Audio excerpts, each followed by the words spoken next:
ఓం గం గణపతియై నమః. ఎవరైతే ఈ విఘ్నేశ్వరుణ్ణి నామాన్ని పఠిస్తారో వారికి అన్ని పనుల్లో విజయం సిద్ధిస్తుందని పురాణాలు చెబుతున్నాయి. భక్తితో ఆ వినాయకుడిని ఓం గం గణపతియై నమః అంటూ భక్తులు తమ కార్యాలను ప్రారంభిస్తే ఆ వినాయకుడు పార్వతీ ప్రియపుత్రుడు ఎలాంటి ఆటంకాలు లేకుండా దిగ్విజయంగా పనులను పూర్తి చేస్తాడని భక్తుల అచంచలమైన నమ్మకం. ఏ శుభకార్యానికైనా ఏ కార్యానికైనా ముందుగా తొలి పూజ అందుకునే అధిపతి గణపతి. సిద్దిపేట పట్టణంలో కొలువై ఉన్న మహాగణపతి ఆలయం హైదరాబాదు వెళ్ళు ప్రధాన రహదారి గుండా కొలువై ఉన్నాడు. పెద్ద ఎత్తున భక్తులు ఆ మహాగణపతి దర్శనానికి తరలి వస్తూ ఉంటారు. ఇక్కడ కొలువై ఉన్న మహాగణపతికి ఎంతో చరిత్ర కలదు. భక్తుడి కలలో అగుపించి నాకు ఆలయాన్ని నిర్మించు అని చెప్పినట్టుగా ఆధారాలు చెబుతున్నాయి.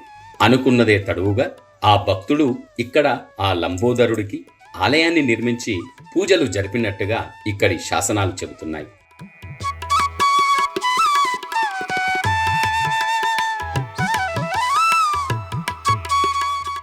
వినాయకుడికి ఎంతో ఇష్టమైన సంకష్టహర చతుర్థి పర్వదినం రోజున ఇక్కడి మహాగణపతికి ఎంతో వైభవంగా నేత్రపర్వంగా పూజలు జరుపుతారు.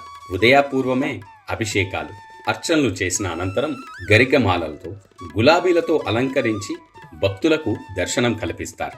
ప్రతి మాసం జరిగే సంకష్టహర చతుర్థి పూజల్లో భక్తులు పాల్గొని తమ చిన్నారులకు విద్యా బుద్ధులు సిద్ధించాలని, తెలివితేటలతో తమ పిల్లలు చదువుల్లో ముందుండాలని ఆ మహాగణపతిని వేడుకుంటారు. చిన్నారులకు వినాయకుడు అంటే ఎంతో ఇష్టం. వినాయక చవితి పర్వదినాల్లో ఎక్కడ చూసినా చిన్నారుల కోలాహలం అగుపిస్తుంది. సిద్ధిబుద్ధి సమేత మహాగణపతి ఆలయంలో ఉపాలయాలుగా దక్షిణామూర్తి శ్రీ రాజరాజేశ్వర స్వామివార్లు కొలువై భక్తుల చేత పూజలు అందుకుంటున్నారు. అలాగే ఆ పక్కనే క్షేత్రపాలకుడు శ్రీ ఆంజనేయ స్వామివారు కూడా కొలువై భక్తుల చేత పూజలు అందుకుంటున్నారు. భక్తులు దక్షిణామూర్తి శ్రీ రాజరాజేశ్వర స్వామివార్లను, క్షేత్రపాలకుడు ఆంజనేయుని కూడా దర్శించుకొని పరిపరి విధములుగా స్తుతించి ప్రత్యేక పూజలు జరుపుకుంటారు.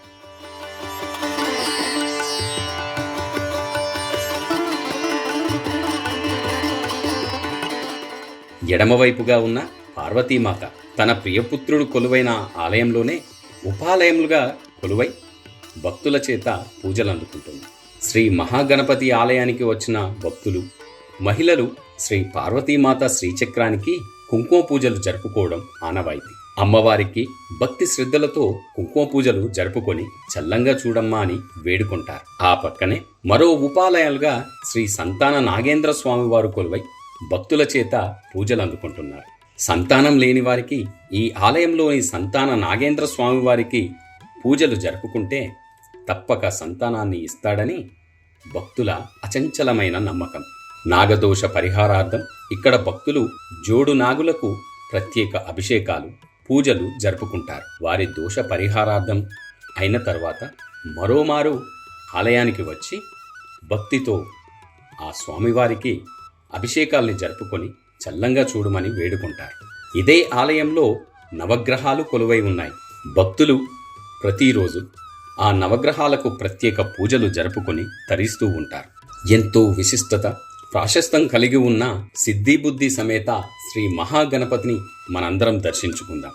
ఆ లంబోదరుడి ఆశీస్సులు మెండుగా పొందుదాం. ఓం గం గణపతియై నమః.